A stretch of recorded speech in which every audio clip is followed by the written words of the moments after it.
Purihin ng Panginoon, mapagpalang araw po sa inyong lahat. Ito po ang inyong kaibigan kay Jesus, Brother Manny Bautista. Dito po tayo sa tahanan ni Nanay Tali.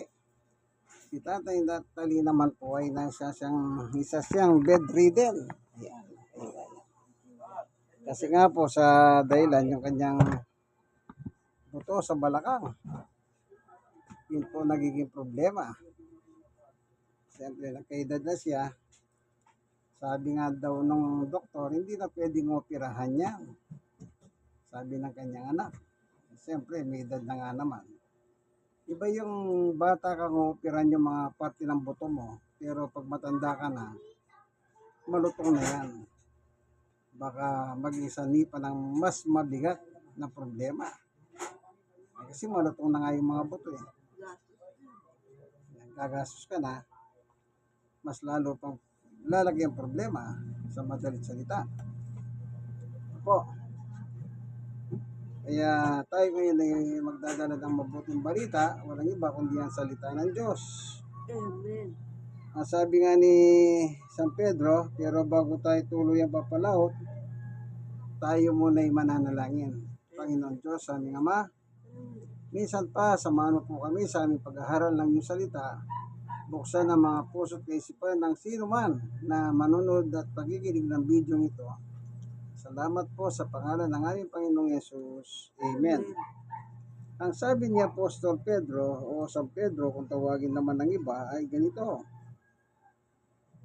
Sa unang Pedro, ang sabi niya, unang Pedro 1:25. Ngunit ang salita ng Panginoon ay mamamalagi kailanman, at ito ang mabuting balitang ipinangangaral sa inyo. Ano daw ang pinangangaral ni Apostol Pedro? Mabuting balita. Ano yung mabuting balita? Ano po, ano yung mabuting balita na pinangangaral ni Pedro sa kanyang panahon? Ay wala pong iba kundi yung salita ng Diyos. Po, salita ng Diyos. Sabi naman ni San Pablo sa Roma 1:18, ganito po ang nakalagay. Basahin naman natin. O 1:16 ng Roma. Ang sabi niya, hindi ko ikinaiya ang mabuting balita tungkol kay Kristo, sapagkat itong kapangyarihan ng Diyos ay kaliligtas ng bawat sumasampalataya. Ano daw yung salita ng Diyos? Kapangyarihan. Siya'y kaliligtas ng tao sa bawat sumasampalataya. So, nagsisimula pala ang pananampalataya sa pangangaral na salita ng Diyos. Kung titignan natin yung turo't aral ng dalawang apostol, si San Pedro at si San Pablo. Ngayon, kaya nga yan ay pinangangaral. Pero si Pablo, hindi ko ikinahiya. Ibig sabihin, hindi siya nahihiya na ipangaral ang salita ng Diyos. Eh bakit? Eh kung yung marites ka, hindi kinahiya ng mga marites eh. Eh di mas lalong hindi natin dapat ikahiya ang salita ng Diyos. Di po ba ganyan? Yung marites nga eh, tuwan-tuwa pa ang tao pag nakakarinig sila ng mga Hosea 7:7. Di pa ganon? Mas dapat kang masiyahan kung may salita ng Diyos. Eh bakit? Ano ba yung salita ng Diyos? Sa ibang pagkakataon, ang sabi ni Jesus, yan ay pagkain. Nakakain ba natin yan? Hindi po. Pero tingnan natin ang sinabi ng ating Panginoong Yesus sa 6:63 ng 1. Anong sabi ni Lord Jesus? Ang Espiritu nagbibigay buhay, hindi ito magagawa ng laman. Ang mga salitang sinabi ko sa inyo, Espiritu at buhay. Ano yung salita ni Jesus? Salita ng Diyos. Yan daw po ang nagbibigay buhay sa tao. Para lang tayong cellphone. Pag nalobat tayo, naghahanap tayo ng charger. Pag na-charge na yung cellphone natin, lumalakas uli yung cellphone natin. Di ba ganun ang tao? Pag nangihina ka, makapaginig ka ng salita ng Diyos, nagiginawaan ka. Kagaya nung binabible study ko sa 105, ang sabi niya sa akin, pag nakakapaginig ako ng mga kanta ng salita ng Diyos, parang nagiginawahan ako. Ano yung salita, yung kanta, patungkol sa salita ng Diyos. Anong nararamdaman ng tao na yon? Nagiginawahan ako. Nagiginawahan ako, sabi niya. Kaya, yung salita ng Diyos, nung araw po, karanasan ko rin yan, doon ako nakatira sa Baguio. Araw ng linggo, dumadaan po ako sa Governor Park, sa may isang university sa Baguio. Nag-aawitan ng mga born again. Kasi tahimik ang paligid, kaya dinig na dinig mo yung mga hawitin ng mga born again doon sa isang eskwelahan. Natutuwa ako. Bakit? Salita ng Diyos yun eh. Amen. At isang pagkakataon pa, sa isang plaza, sa isang parke doon sa Baguio, napadaan ako, may nangangaral. Luminto ako. Nakinig ako sa pangangaral. Bakit? Maganda kasing makinig doon, salita ng Diyos yun. Ako po, ang lagi ko sinasabi, pag salita ng Diyos sa Biblia, pakinggan ninyo. Kahit na sino pa nagsasalita. Bakit? Pagkain ng ating kaluluwa po yan. Di ba kumakain tayo? May umaga, tanghali, gabi. May mga kasama pang merienda yan. Mayroon pa kasamang midnight snack. Di po ba? Kung paano kumakain tayo araw-araw, kasi may laman at dugo tayo, dapat buhay nitong ating physical, yung nakikita nyo sa akin. Dapat mabuhay tayo at the same time sa salita ng Diyos. Tingnan nyo po ang turo ng Panginoong Jesucristo. Sa Mateo 4:4, babasahin natin, ano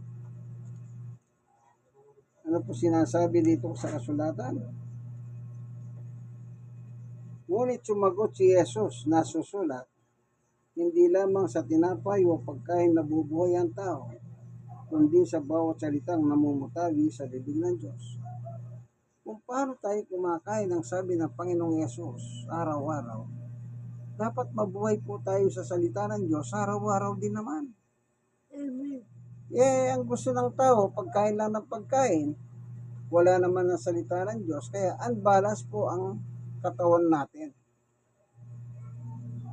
Unbalance, bakit? Gusto mo pagkain lang, pero salita ng Diyos ayaw mo. Di unbalance ka. Pagka kumakain ka at may salita ka ng Diyos, yun ang balance. Di po ba? Sino nag-utos niyan? Si Jesus. Kasi yung pagkain po, sa totoo lang, pampalakas ng katawan talaga yan. Especially pag ang may trabaho ka mabigat. Natural, sa almusal pa lang, kakain ka ng gusto kasi magtatrabaho ka ng mabigat. Di po ba totoo yun? Subukan mong wag kumain at pagka nagtatrabaho ka, hindi ba nanlalata ka, kaibigan? Sa iyong katawan natin. Halimbawa, trabaho mo mabigat, construction, dapat kang kumain ng heavy. Kita nyo? Nung araw si Manny Pacquiao, sabi niya pag nagbo-boxing, yung conditioner niya, paglaban niya bukas, ito, yung paborito niyang mga pagkain, yung pampalakas. Ano yun? Baka. Yung paborito niya, baka. Kasi lalabas siya bukas. Natural, pag kumain ka ng baka, lalakas ka. Malakas talaga yan. Kasi makikiboxing siya, kinabukasan. Kung nagtatrabaho ka mabigat, hindi ka naman kumakain, anong mangyayari? Di naglalanta ka, nanghihina ka. Kaya sabi ng boss mo, ano ba? Ba't wala kang gana magtrabaho? Ang totoo, hindi ka kasi kumain ng maayos. Pero maganda, Kumakain ka na, may salita ka pa ng Diyos. Paano yung salita ng Diyos? Bago mo kainin ang pagkain mo, ipagdasal mo. O, may salita ka ng Diyos. Ano yun? Nakakatupad ka, kaibigan, sa gusto ng Diyos. Kaya bilang mga tao, lalo na sa ngayon, baka hindi ninyo alam na yung katawan natin ay paggamit lamang ng Diyos sa atin yan. Ganito ang nakasulat. Ang inyong katawan na hindi talagang inyo kundi sa Diyos. O kanino daw po ang katawan natin? Sa Diyos. Unang Korinto 6:19. Sino nagmamayhari ng katawan natin? Ang Diyos. Hindi yan paghahari mo, kaibigan. Bakit? Anytime na bawiin ng Diyos ang buhay mo, wala kang magagawa eh. Sige, sa iyo ang buhay mo. Pag binawi ng Diyos, meron ka ba magagawa?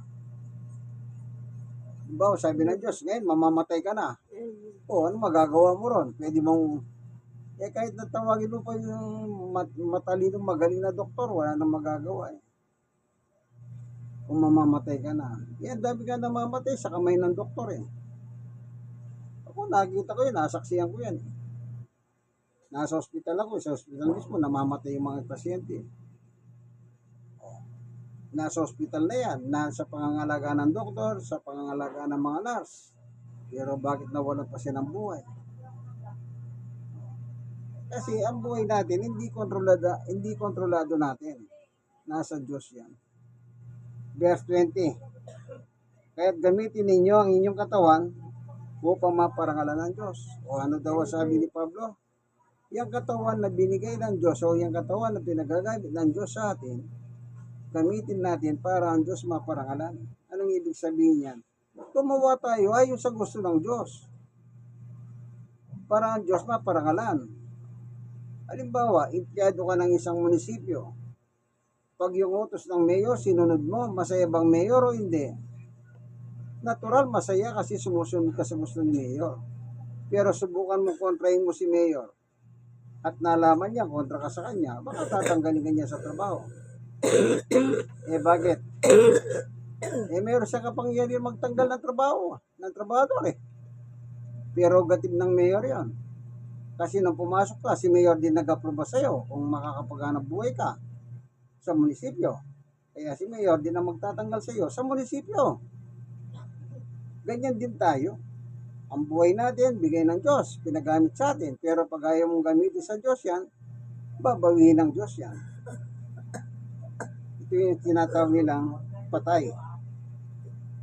Kaya ang sabi ni Pablo, yung katawan natin na hindi natin paghahari, kundi paghahari ng Diyos. Kumbaga, pinagagamit lang ang katawan natin. So, saan natin gagamitin ito? Sa kalooban ng Diyos. Di ba nakasulat doon sa Mateo 6:9? Ama namin nasa langit ka, sambahin ang ngalan mo. Di ba? Sundin ang kalooban mo. Dapat sundin na natin ang ating Diyos dito pa lang sa lupa para makarating tayo sa langit. Kaya yung katawan natin, gagamitin natin para sa Diyos.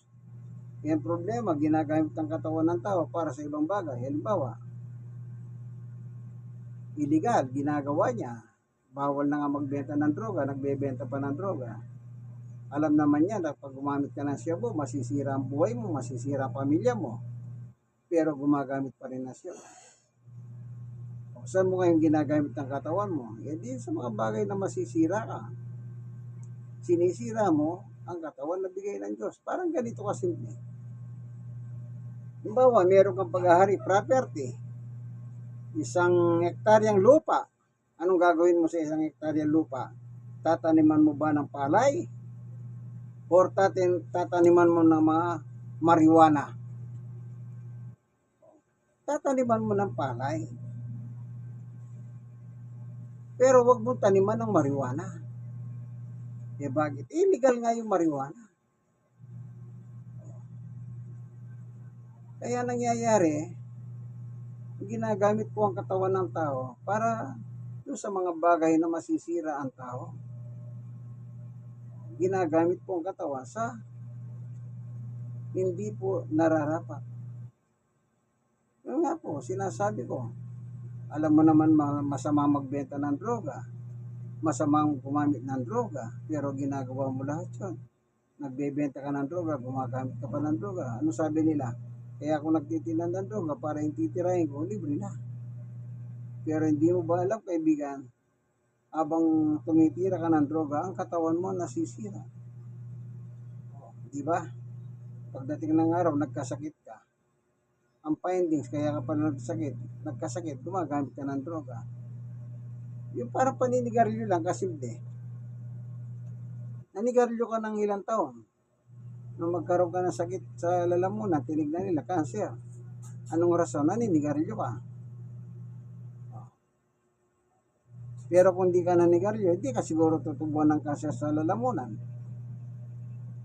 Dahil sa nanigarilyo ka, napasama yung katawan mo. Hindi mo nagawa yung gusto ng Diyos. Ang ginawa mo, yung gusto mo. Kaya tayo bilang nabubuhay po dito sa ilalim ng lupa, ay sa ibabaw ng lupa. Baka ilalim ng lupa, mga maligno laman lupa. Sa ibabaw ng lupa. No. Dapat ang buhay natin, mabuhay tayo sa salita ng Diyos sa araw-araw. Kung paano kumakain tayo ng pagkain pang araw-araw. Dapat ganun po para maging balanse po ang ating health condition. Po, tatandaan niyo po yan. Bago ninyo kainin ng pagkain, ipagpasalamat ninyo sa Diyos. Bago niyo lantakan. Hindi yung pag nilapag sa lamesa, ay masarap yan, gustong gusto ko yan. Nilantak na. Inubos na. Yung mga kasama sa bahay, wala na. Kinain mo na lahat. Hindi, ipagpasalamat po natin sa Diyos. Ano man po yung kinakain natin. Bago natin kainin, kaibigan. Tatandaan niyo po yan. Para linisin ng Diyos ang pagkain natin. Hindi niyo pa ba gusto nililinis ng Diyos ang pagkain natin? Siyempre gusto natin. Sino ba naman ang hayaw na ang pagkain ay nililinis ng Diyos? O hindi po ba? Anong nakalagay dito? Anong sabi? Ang lahat na nilikha ng Diyos ay mabuti at walang dapat ipalagay na masama. Lahat ay dapat tanggapin ng may pasasalamat. Sapagkat nililinis ito na salita ng Diyos at ng panalangin. Unang Timoteo 4:4-5. Kaya bago nyo kainin, ipagpasalamat muna ninyo para linisin ng Diyos yung pagkain natin. Hindi nyo ba alam kung minsan, hindi ba pagka kumain tayo sumasakit ang tiyan natin? At least kung pinag-pray mo yan, pinagpasalamat mo sa Diyos, ang kakainin mo nasa paglalamesa, yan ang sabi ni Pablo. Nilinisin niya ng salita. O, ano sabi niya? Sapagkat nilinis ito ng salita ng Diyos at ng panalangin. Yan palang panalangin ay parte ng paglilinis. Kaya tandaan nyo, bago nyo po kainin ng pagkain, ano man ang pagkain ha, saan man kayo napunta? Ako ganyan ako Halimbawa, nakapasal kami sa mall, kumain kami sa isang food chain. Pinasalamatan muna namin ng Diyos sa pagkain namin kakainin. Kahit saan ako mapunta, ganoon din. Halimbawa, napagod ako, nagmerienda ako. Bago kakainin yung merienda, pinagpapasalamat ko. O kung minsan naman, inaalok ko mismo ako ng mga tao na aking binabible study na pinamimerienda ako. Pinakakain ako. Bago ko kakainin yun, pinagpipray ko muna. Pinagpapasalamat ko sa Diyos. Lahat ng, kasi sa bagay, pag wala po kayong salita ng Diyos, hindi nyo talaga alam yan. Totoo yan. Nung araw, wala akong salita ng Diyos. Malay ko ba, basta ako, kain lang ng kain. Ganyan ako Pero nung natutunan ko na yung turot aral ng Diyos, bago ko kainin, pinagpapasalamat ko. Sometimes nakakalimutan ko, basta lang ako nakasubo. Pagkatapos nakasubo na akong ilang subo, bigla akong maalala. Hindi pala ako nakapagpasalamat sa Diyos kako. kahit na nakasubo na ako ng ilang subo, nagpapasalamat pa rin ako sa Diyos. Talagang nangyayari po yun eh. Sometimes nawawala sa isip natin yan. Lalo na kung nagmamadali ka.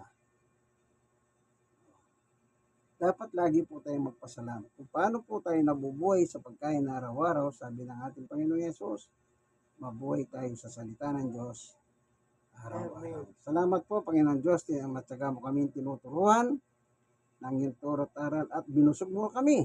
Pinakain mo kami ng aming pagkain pangkaluluwa. Maraming salamat po sa ngalan ni Yesus. Amen.